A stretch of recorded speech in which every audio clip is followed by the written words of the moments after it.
Bonjour à tous. Aujourd'hui, nous commençons le système reproducteur et nous allons nous intéresser en particulier à la reproduction et aux deux principaux modes de reproduction qu'on retrouve chez les êtres vivants. Avant toute chose, nous allons préciser que la reproduction pour les biologistes est en fait un objectif des êtres vivants et cet objectif est de créer de nouveaux individus qui leur ressemblent et qui leur ressemblent notamment parce qu'ils partagent le même matériel génétique ou en tout cas une bonne partie du matériel génétique. Donc quel que soit l'être vivant que l'on étudie, si on regarde son cycle de vie, à un moment donné, il va créer des individus qui auront une bonne partie de son matériel génétique, voire l'entièreté de son matériel génétique. Et c'est ainsi qu'à travers le temps, des nouveaux individus apparaissent et à la mort des plus vieux individus, les nouveaux qui sont présents ont dans leur corps du matériel génétique qui correspond en partie ou complètement au matériel de leurs ancêtres. Alors on commence par le mode de reproduction asexué qui est le plus ancien et le plus simple. Donc le mode de reproduction asexué, comme son nom l'indique, n'utilise pas le moyen sexué, c'est-à-dire celui qui nécessite deux types d'individus différents. En fait, dans le mode de reproduction asexué, un individu peut créer des descendants tout seul. Les descendants auront le même matériel génétique. Donc voilà, on voit un individu d'une espèce quelconque qui vient de créer un descendant. On voit que son descendant a le même matériel génétique et ce nouveau individu peut lui aussi créer de nouveaux individus et on a comme ça la perpétuation de l'espèce. Alors c'est le mode de reproduction qu'on retrouve notamment chez les micro-organismes et les bactéries en sont des exemples. Alors une simple division cellulaire ou mitose, comme on l'avait déjà vu pendant l'année, va permettre à une bactérie par exemple de créer deux nouveaux individus. Donc on voit ici une bactérie qui se divise et qui crée deux nouveaux individus, chacun de ces deux-là se divise à son tour, etc. Donc on se retrouve avec une troisième génération de descendants qui partagent le matériel génétique de départ, et même si celle-là meurt, eh bien, ou en fait est morte même au moment de la division, eh bien on a plein de nouveaux individus qui ont le matériel génétique identique ou très proche de l'individu de départ. On n'a pas juste les micro-organismes qui utilisent ce mode de reproduction asexué, les végétaux également. Alors les végétaux utilisent ce qu'on appelle la multiplication végétative, on en connaît plusieurs sortes, par exemple le marcottage, où un individu, par le biais de ses branches, va créer un nouvel individu, donc une de ses branches va s'enraciner, et on a un nouveau plan qui va repartir. Par la suite, la branche pourra éventuellement être rompue, ça n'empêchera pas cet organisme de continuer à vivre. Alors il a évidemment le même matériel génétique que l'individu de départ. Il peut y avoir aussi le bouturage qui carrément va partir d'un morceau d'individu, donc imaginez cette feuille-là qui est coupée et qui se retrouve dans la nature et qui elle-même va pouvoir donner des racines. Donc la différence c'est que le nouvel individu peut être créé sans qu'il soit encore relié à l'individu de départ. Dans tous les cas, les individus obtenus ont le même matériel génétique que l'individu initial. Il existe encore d'autres moyens de reproduction asexuée. On connaît également la sporulation. La sporulation, qu'on retrouve chez les végétaux, les micro-organismes ou les mycètes, les champignons, est en fait qui consiste à créer un spore. Un spore, c'est un descendant complet. Donc c'est un clone qui contient le même matériel génétique que l'individu de départ, mais qui est recouvert d'une couche protectrice qui va lui permettre de survivre dans l'environnement pendant un délai relativement long. Donc on voit ici les spores qui sortent du champignon, de ses lamelles, les spores créés par les bactéries, ou alors les spores créés par ce végétal ici. Dans tous les cas, le mode de reproduction asexué a des avantages et des inconvénients. Il est évident que c'est un mode de reproduction très efficace. Un seul individu peut générer de nouveaux individus et il n'a pas besoin d'utiliser le matériel génétique d'un autre individu de son espèce, donc tout seul, rapidement, il peut entraîner des descendants. C'est donc très efficace et très rapide. Par contre, un des défauts du mode de reproduction asexué, c'est que tous les individus ont le même matériel génétique. Alors si apparaît dans l'environnement un prédateur ou une menace quelconque sur l'espèce, eh bien tous les individus qui ont le même matériel génétique vont être sensibles à cette menace et vont disparaître. On a donc un autre mode de reproduction qui existe, qui est le mode de reproduction sexué. il est apparu plus tard dans l'histoire évolutive, et lui est un petit peu plus complexe, car il nécessite que deux individus mélangent leur matériel génétique pour créer des descendants. Alors imaginons ces deux individus de la même espèce, ils n'ont pas le même matériel génétique, c'est une des caractéristiques du mode de reproduction sexué. Donc on imagine que ces deux-là veulent créer des descendants.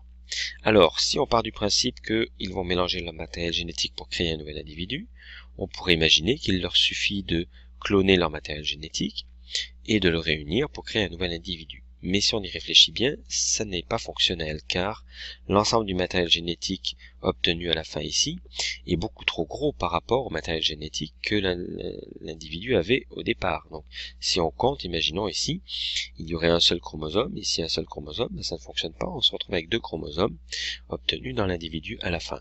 Donc, ça n'est pas un individu de cette espèce, et c'est pas un mode ce mode de reproduction ne peut pas partir du matériel génétique complet des deux individus. Il va donc falloir qu'il y ait dans le corps de chacun de ces individus un mécanisme qui crée une moitié de matériel génétique, des cellules qui n'ont que la moitié.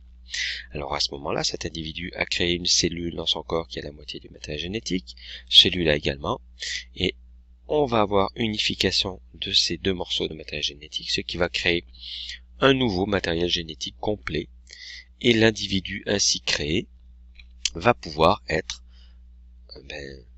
accouché ou sortir du corps de cet individu-là, et c'est bien l'individu de cette espèce avec son chromosome. On note bien qu'il a un seul chromosome, comme ses deux parents, il est donc un représentant de son espèce, et il a du matériel génétique différent. Alors la grande difficulté, eh bien c'est la création de ces cellules qui n'ont que la moitié du matériel génétique de départ. On appelle ça des gamètes. On connaît chez les humains et chez beaucoup d'animaux qui nous ressemblent deux types de gamètes. Les spermatozoïdes, donc qui sont les gamètes mâles, et les ovules, qui sont les gamètes femelles. On verra un petit peu plus loin que la présence de ces gamètes va permettre d'identifier si on a affaire à un mâle ou à une femelle dans une espèce.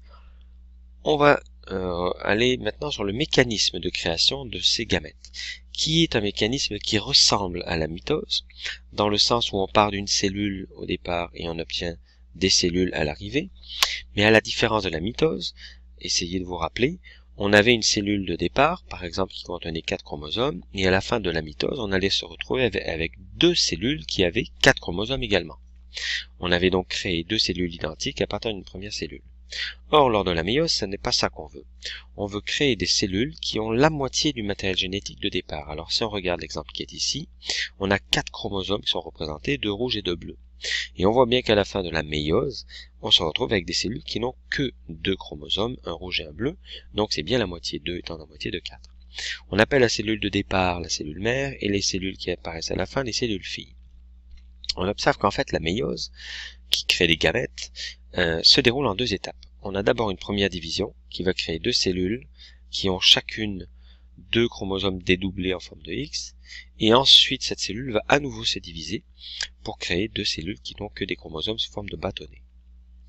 On va décomposer un petit peu la méiose. On remarque que la cellule de départ a 4 chromosomes.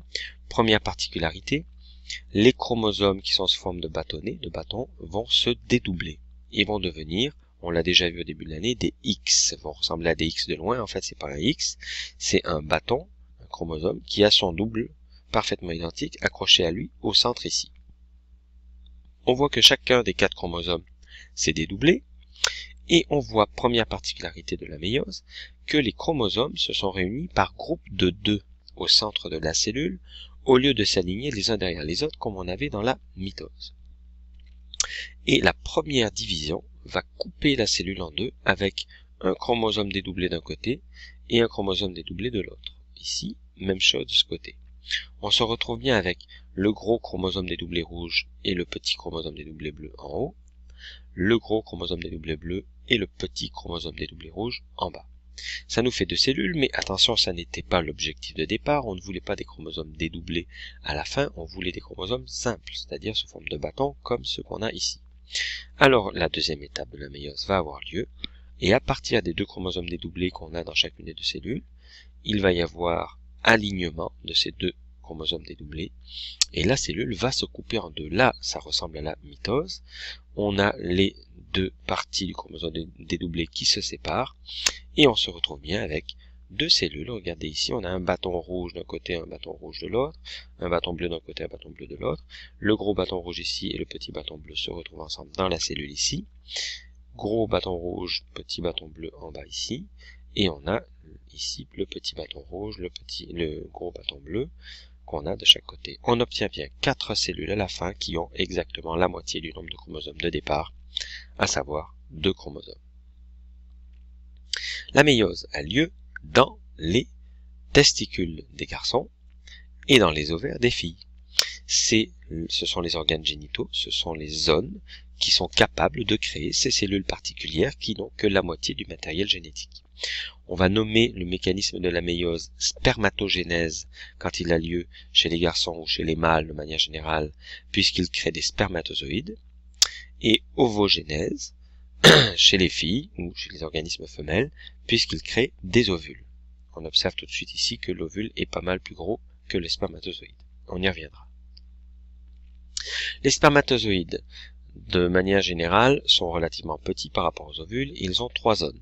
Ce qu'on appelle la tête, qui contient les 23 chromosomes chez l'être humain, un acrosome, qui est une protection sur sa tête, un corps intermédiaire qui contient beaucoup d'organites qui sont dédiés à la dépense énergétique, et le flagelle, qui est la petite excroissance mobile qui permet le déplacement du spermatozoïde. Les individus mâles dans une espèce sont caractérisés et définis par la capacité à produire des spermatozoïdes. Et donc, on va regarder, lorsqu'on ne connaît pas une espèce, quels sont les gamètes qui sont produits. Est-ce qu'il s'agit de gamètes mobiles qui vont être envoyés à l'extérieur du corps? À ce moment-là, ça va être un organisme mâle. Donc ici, chez ce végétal, cet organe-là est l'organe qui crée les spermatozoïdes ou l'équivalent des spermatozoïdes. Et ici, on a également la création de spermatozoïdes. Les ovules sont beaucoup plus gros que les spermatozoïdes et ils ont une caractéristique particulière, c'est qu'ils ont un noyau qui contient les 23 chromosomes et un gigantesque cytoplasme autour, rempli de vacuoles contenant toutes sortes de matériaux de construction qui vont permettre le début du développement de l'embryon au tout début de l'histoire de la fécondation. Nous y reviendrons. On caractérise les individus femelles dans une espèce par ceux capables de créer des ovules. On voit ici l'organe d'un végétal qui crée des ovules et l'organe ici animal chez l'être humain qui crée les ovules.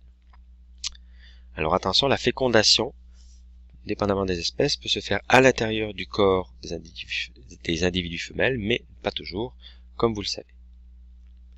La fécondation, eh bien, c'est la réunion des spermatozoïdes et des ovules. Donc, lors des rapports sexuels, eh bien, l'homme va envoyer ses spermatozoïdes à l'intérieur du système reproducteur féminin et les spermatozoïdes vont avancer, on va y revenir en détail, à l'intérieur du système reproducteur et croiser éventuellement un ovule. On voit ici un spermatozoïde qui vient de fusionner avec un ovule, il envoie ses 23 chromosomes, on se retrouve avec 46 chromosomes, c'est une cellule humaine et à ce moment-là, l'ovule va commencer à déclencher des divisions cellulaires. Ces divisions vont s'accélérer, l'ovule va s'installer à l'intérieur de l'utérus, nous y reviendrons, et ensuite nous obtiendrons un petit bébé, un fœtus, au bout de pas mal de semaines de développement.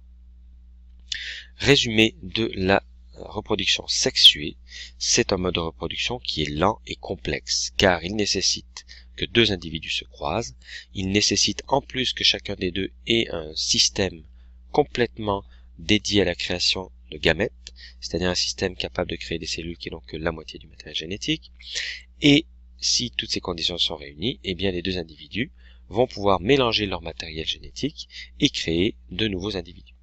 La grande force de ce mode de reproduction, il est lent, c'est vrai, mais il crée des nouveaux individus à chaque fois. Des individus qui sont le résultat du mélange du matériel génétique des 2 parents. Et ça, c'est une force au niveau de la diversité biologique, puisque une menace environnementale ne pourra pas tuer tous les individus puisqu'ils sont génétiquement différents. Voilà qui termine ce premier cours sur le système reproducteur.